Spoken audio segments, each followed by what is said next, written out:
Hoy es lunes, son las 7:43 de la mañana y tu café todavía está caliente. Abres tu laptop, entras al sistema y el primer archivo que aparece en pantalla es el de una mujer de 54 años con cáncer de páncreas en etapa 3. Su médico pide autorización urgente para un tratamiento de quimioterapia.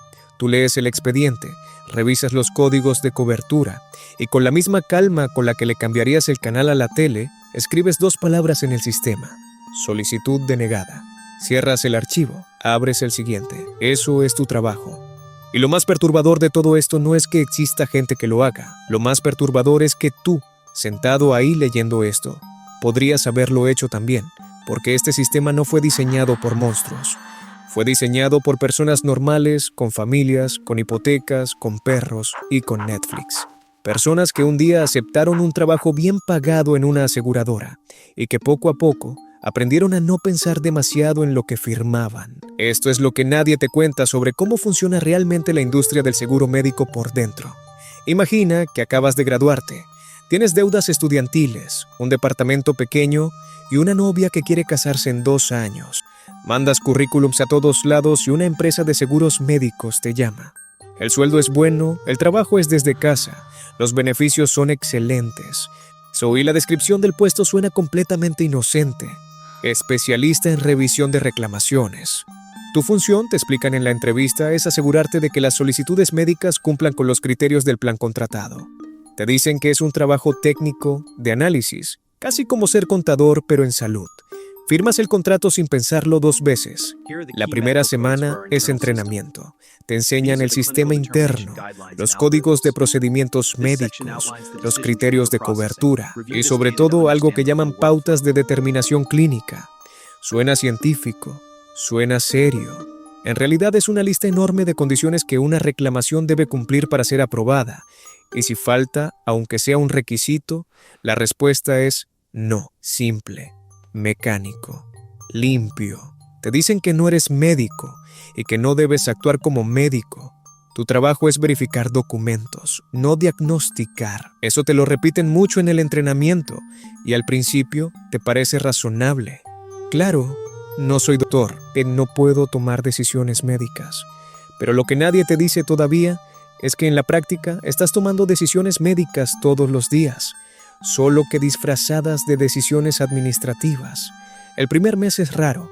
Lees expedientes de personas con nombres reales, historiales médicos reales, situaciones reales, y aplicas criterios de cobertura como si estuvieras marcando una lista de compras. ¿El procedimiento está en el plan?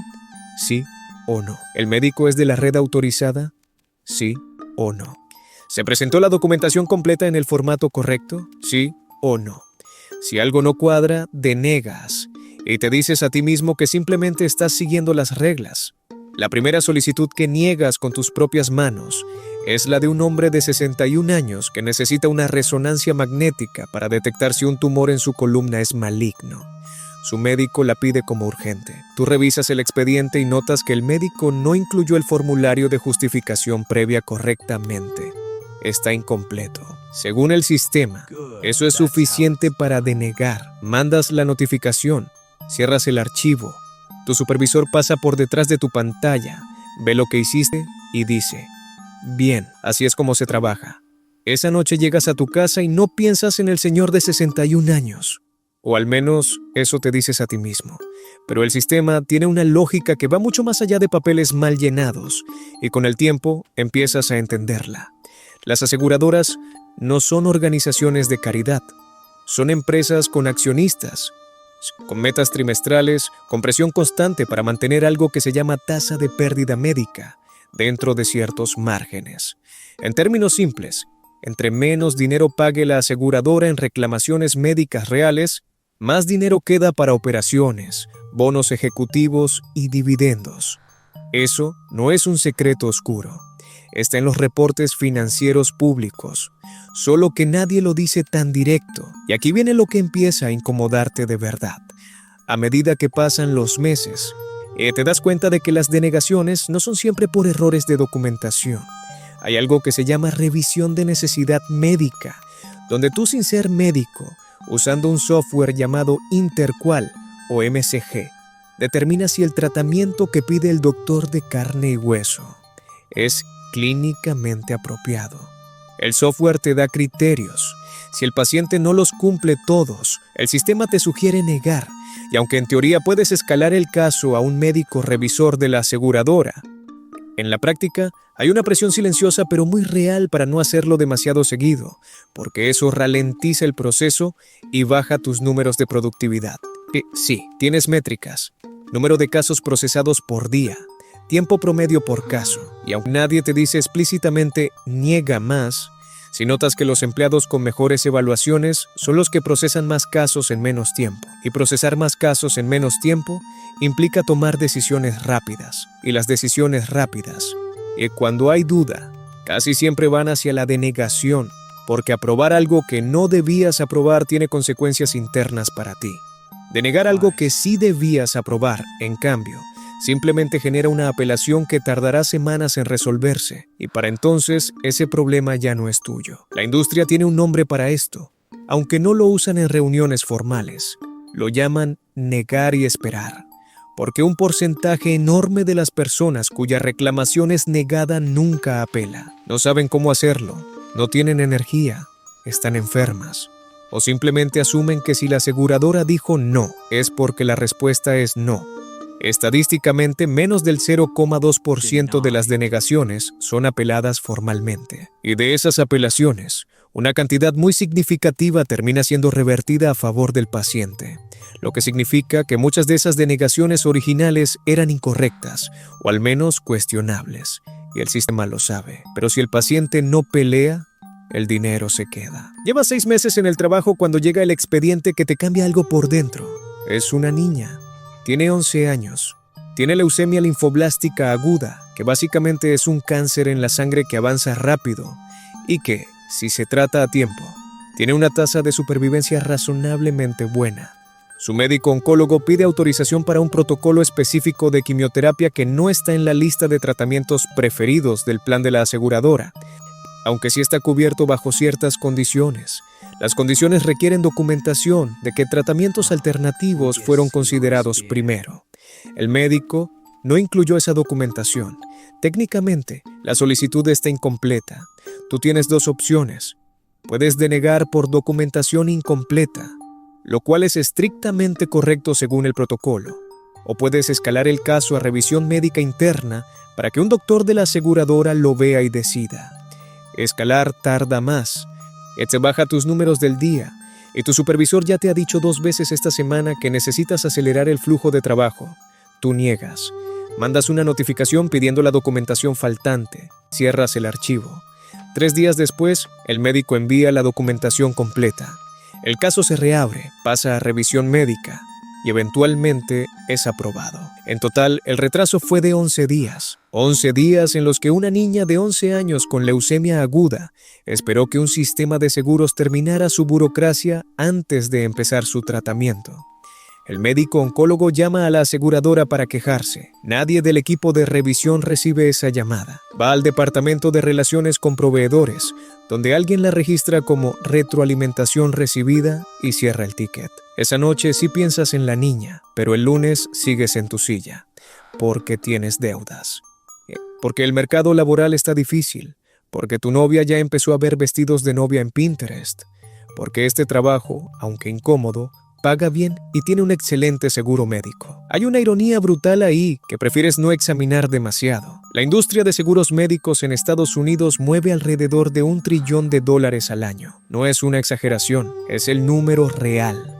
Y una porción significativa de ese dinero no va a pagar tratamientos.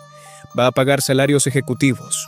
Atentos sistemas de inteligencia artificial diseñados para identificar denegaciones eficientes, equipos legales para defender esas denegaciones, y campañas de relaciones públicas que explican por qué todo esto es en realidad bueno para el consumidor. United Health Group, la aseguradora más grande de Estados Unidos, reportó en años recientes ganancias netas de más de $22,000 millones anuales. Para poner eso en perspectiva, es más dinero del que genera el PIB completo de varios países pequeños. Y tú eres parte de esa maquinaria, una pieza pequeña, reemplazable, bien entrenada para no pensarlo demasiado. Hay algo que se llama prior authorization o autorización previa, que es básicamente el proceso por el que los médicos deben pedirle permiso a la aseguradora antes de hacer ciertos procedimientos o recetar ciertos medicamentos. Suena razonable en papel. En la práctica, los médicos en Estados Unidos gastan en promedio casi 14 horas a la semana lidiando con procesos de autorización previa. 14 horas que no están viendo pacientes. 14 horas de papeleo, llamadas telefónicas, formularios y esperas. Y estudios de la Asociación Médica Americana muestran que el 93% de los médicos reporta que este proceso retrasa el acceso de los pacientes al cuidado necesario. El 82% dice que ha llevado a pacientes a abandonar tratamientos recomendados porque el proceso es tan agotador que simplemente se rinden. Eso no es un fallo del sistema. Es el sistema funcionando exactamente como fue diseñado. Tú llevas un año en el trabajo cuando empieza a correr la voz internamente de que la empresa está implementando un nuevo sistema de inteligencia artificial para automatizar las decisiones de denegación. Al principio parece buena noticia para los empleados, porque supuestamente reducirá la carga de trabajo, pero luego entiendes para qué sirve realmente. El algoritmo puede procesar miles de solicitudes por hora y generar denegaciones automáticas basadas en patrones estadísticos, sin que ningún ser humano revise cada caso individual. La empresa lo llama optimización de procesos. Lo que realmente hace es escalar las denegaciones a una velocidad que ningún equipo humano podría alcanzar, y además crea una capa adicional de distancia entre la decisión y la responsabilidad. ¿Quién es responsable cuando el que niega es un algoritmo? Nadie sabe bien la respuesta a esa pregunta, y eso es exactamente el punto. En 2023 salió a la luz que United Health Group usaba un algoritmo llamado NH Predict para determinar cuándo terminar la cobertura de cuidados de rehabilitación para pacientes mayores. El algoritmo tenía una tasa de error documentada de casi 90% en ciertos casos. Y 90%. Y sin embargo, sus decisiones eran usadas para negar cobertura a pacientes que todavía la necesitaban médicamente. Salió en los medios, hubo escándalo, y luego la vida siguió. Las acciones de la empresa no cayeron de manera catastrófica. El sistema continuó. Para cuando llevas 2 años en el trabajo, ya no te molesta de la misma forma. No porque seas mala persona, sino porque el cerebro humano tiene una capacidad extraordinaria para normalizar lo que ve todos los días.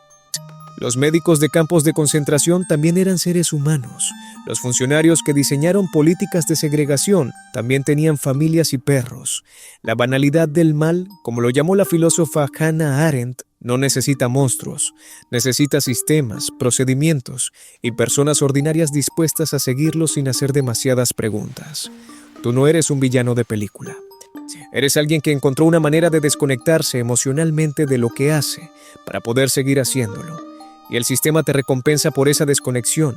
Te da aumentos, reconocimientos internos, un título más bonito en tu firma de correo. Analista senior de gestión de reclamaciones. Suena importante, pero hay noches, y tú lo sabes, donde no puedes evitar hacer el cálculo. ¿Cuántas solicitudes has procesado? ¿Cuántas has negado? ¿Cuántas de esas denegaciones fueron técnicamente correctas pero médicamente cuestionables? Y sobre todo, ¿cuántas personas al otro lado de esos archivos nunca tuvieron la energía o el conocimiento para apelar? En diciembre de 2024, el CEO de United Healthcare, Brian Thompson, fue asesinado frente a un hotel en Nueva York. El crimen generó una conversación pública brutal y reveladora. Miles de personas en redes sociales expresaron no exactamente simpatía por el asesino, pero sí una rabia acumulada y profunda contra la industria que Thompson representaba. Fue incómodo para todos, porque revelaba algo que mucha gente sabía, pero no decía tan abiertamente: que hay millones de personas en ese país que sienten que el sistema de seguros médicos literalmente les ha quitado algo, o a alguien, un padre, una madre, un diagnóstico a tiempo, una oportunidad. Esa rabia no surgió de la nada. Surgió de años de cartas de denegación, de llamadas al seguro donde alguien al teléfono, con voz amable y entrenada, explica que el procedimiento no cumple los criterios, de familias que vendieron casas para pagar tratamientos que el seguro rechazó, de personas que murieron esperando una apelación que llegó demasiado tarde. Y tú, en tu silla, con tu café caliente, eras parte de esa cadena. Quizás el momento más honesto del trabajo llega cuando un colega tuyo, que lleva 5 años en la empresa. Se sienta contigo a comer y sin que nadie se lo pregunte dice, ¿sabes cuántas veces he pensado en renunciar? Y luego se queda callado un momento y agrega, pero el seguro médico que nos dan aquí es increíble. Y los dos se ríen.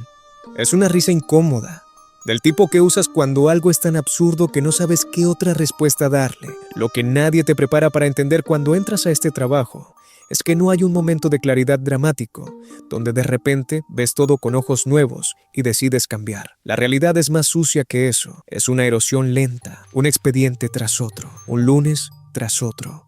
Y en algún punto del camino, la persona que eras cuando firmaste ese contrato y la persona que eres ahora ya no son exactamente la misma, pero el cambio fue tan gradual que apenas lo notaste. El sistema funciona porque necesita personas como tú, no personas crueles, personas normales, personas que necesitan el dinero, que siguen las reglas, que encuentran maneras de no pensar demasiado en lo que esas reglas producen al final de la cadena. Eso es lo que hace que todo esto sea tan difícil de desmantelar. No hay un villano con capa a quien señalar. Hay una arquitectura enorme de incentivos, procedimientos y normalización, que convierte a gente ordinaria en engranajes de algo que, visto desde afuera, es casi imposible de justificar moralmente. Esta mañana te llega un nuevo expediente. Hombre, 47 años. Infarto reciente. Su cardiólogo pide autorización para un procedimiento de cateterismo que podría salvarle la vida, o al menos darte información vital sobre el estado de sus arterias. La solicitud tiene toda la documentación correcta. Técnicamente, deberías aprobarla. Pero el procedimiento fue realizado en un hospital fuera de la red autorizada de tu aseguradora, porque el infarto ocurrió mientras el señor estaba de viaje. Y según el plan específico que tiene contratado, los procedimientos fuera de red solo se cubren automáticamente en emergencias que pongan la vida en riesgo inmediato. El cateterismo no es el procedimiento de emergencia, es el de seguimiento. Y el seguimiento, según la letra chica del contrato, debió hacerse en un proveedor dentro de la red. Tú sabes que este hombre probablemente no leyó la letra chica cuando contrató el seguro. Nadie lo hace. Los contratos de seguros médicos tienen en promedio más de 100 páginas de términos y condiciones escritos en un lenguaje que ni siquiera los abogados entienden fácilmente a primera lectura. El sistema está diseñado para que la gente compre sin entender completamente lo que compra y que solo descubra los límites de su cobertura exactamente en el momento en que más la necesitan. Tienes el cursor sobre el expediente. El café sigue caliente y en este momento, si eres completamente honesto contigo mismo, sabes exactamente lo que vas a hacer. No porque seas una mala persona, sino porque el sistema lleva meses entrenándote para hacer precisamente esto. Y porque hoy tienes 2 expedientes más en la fila.